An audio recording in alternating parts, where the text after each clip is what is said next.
그렇게 해서 이를 악물다 보면 관절 부분의 근육만 아픈 게 아니라 측두근도 아프고 이 뒤에 뒤통수도 아프고 여기 뒷목도 땡기고 이렇게 되는 거예요.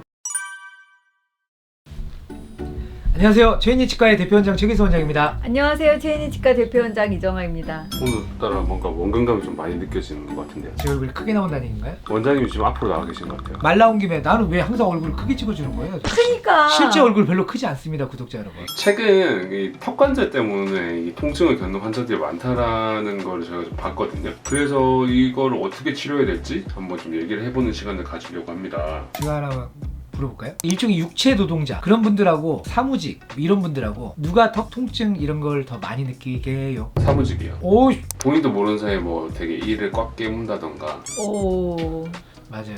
우리 흔히 생각할 때 막 그 힘쓰고 이러면 이제 턱이 아플 거라 생각하는데 그런 거는 강한 힘이긴 하지만 이렇게 간헐적으로 띄엄띄엄 힘이 가잖아요. 그런 것들은 오히려 자극 정도로 생각할 수가 있는데 사무직 하시는 분들은 이제 대부분 입 다물고 편안하게 일하시잖아요. 치아를 지그시 이렇게 물고 일하는 분들이 의외로 많거든요. 비록 작은 힘이지만 지속적으로 오랜 시간이 지속됐을 때 오히려 병을 일으킬 수 있습니다. 저희 병원에서는 그걸 통칭해서 이악물기라고 하는데 턱 통증이 있는 분 치고 이악물기 없는 분은 거의 없다. 이제 원장님 원인은 알았어요. 근데 어쨌든 이미 아파요. 이미 아프면 치료를 해야 되잖아요. 치료 방법은 여러 가지가 있어요. 일단 제일 쉬운 건 원인을 제거하는 거죠. 그래서 저희 병원에서는 혀끝대기를 하라 이렇게 얘기를 해요. 그렇게 하고 위아래 입술을 이렇게 포개고 있으면 어금니가 자연스럽게 뜨거든요. 그렇게 하고 있으면 턱이 안 아파요. 근데 환자분들이 그러는 거죠. 낮엔 어떻게든 해보겠는데 잘 때는 내 맘대로 안 돼요. 저 진료할 때 항상 이 대답을 하는데 밤에 이악 무는 분들은 사실은 낮에도 물고 있기 때문에 그렇습니다 라고 얘기를 해요. 낮에 내가 물고 있다는 걸 모르고 생활하시는 분들이 많은데 여기다 손 대보시고 물었다 띄었다 해보시면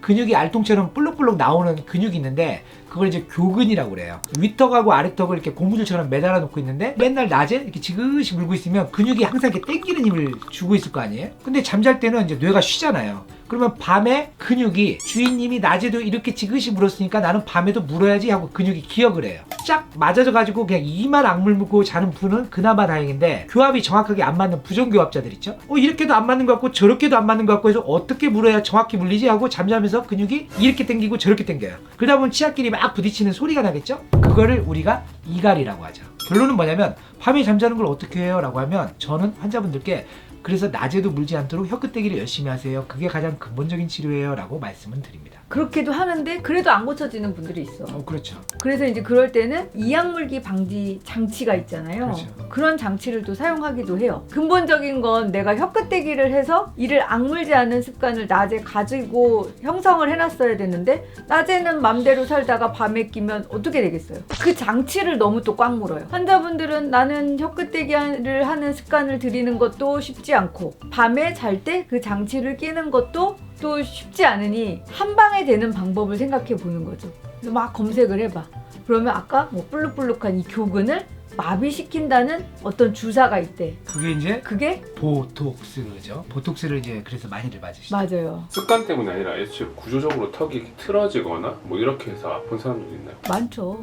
그게 이제 부정교합 때문에 이갈이 이악물기가 생기는 경우이고 치과 용어로 교두라는 게 있거든요. 그 교두와 교두가 위아래가 만나면 이게 더 아픈 거거든요. 그렇게 해서 이를 악물다 보면 관절 부분의 근육만 아픈 게 아니라 측두근도 아프고 이 뒤에 뒤통수도 아프고 여기 뒷목도 땡기고 이렇게 되는 거예요. 그래서 환자분들이 맨 처음에는 이 교근에만 보톡스를 맞아. 그 다음에 이제 여기에는 좀 덜 아프더라도 이런 데가 사실 세컨 서드적으로 더 아프기 시작하는 거예요. 그래서 이거를 맞지 말고 나는 근본적인 치료를 해야 되겠다라고 하면서 다시 이제 치과 쪽으로 내원을 하시는 거예요. 그래서 이제 교정하면 많이 좋아지는 거고 우리는 흔히 이제 턱관절이 아파요 라고 얘기하잖아요. 그 말의 의미는 턱관절 뼈가 아파요, 관절뼈가 아파요 라고 흔히들 생각하시지만 거의 열의 9 정도 90% 이상은 다 근육통이에요. 턱관절 주변에 근육이 아픈 거죠. 부정교합자들의 얘기는 치아끼리 교합이 정확하게 안 맞고 이렇게 뾰족한 교두끼리 맞으면 더 제자리에 들어가려고 막 힘을 주게 되거든요.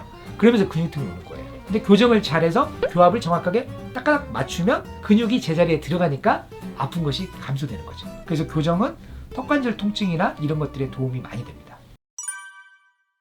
턱관절 통증이 있어. 그리고 두통이 있어. 근데 이런 게 있다고 해서 좀 쉬운 방법을 찾으려고 너무 그렇게 하시면 보톡스에 대한 내성도 생기고 하기 때문에 일단은 턱과 두통을 동반하는 경우에는 부정교합 상태도 한번 점검해보러 치과에 내원하시길 바랍니다. 만약에 부정교합이 없어요? 그러면 일단 이악물기 습관을 없애도록 같이 노력해 봅시다. 오늘도 좋아요, 구독 감사합니다. 아 역시 끝 인사가 정말 어색하군요. 아무튼 구독해 주셔서 감사합니다. 끝인데 왜 또 말을 해? 저 엔딩 욕심이 내가 있어. 마무리해야 이게 깨끗해 보인단 말이야. 아이씨 그게 그거야. 금방 어색했잖아. 그게 아니라 자기가 안 해서 어색한 거 아니야? 안 해서? 에라이씨.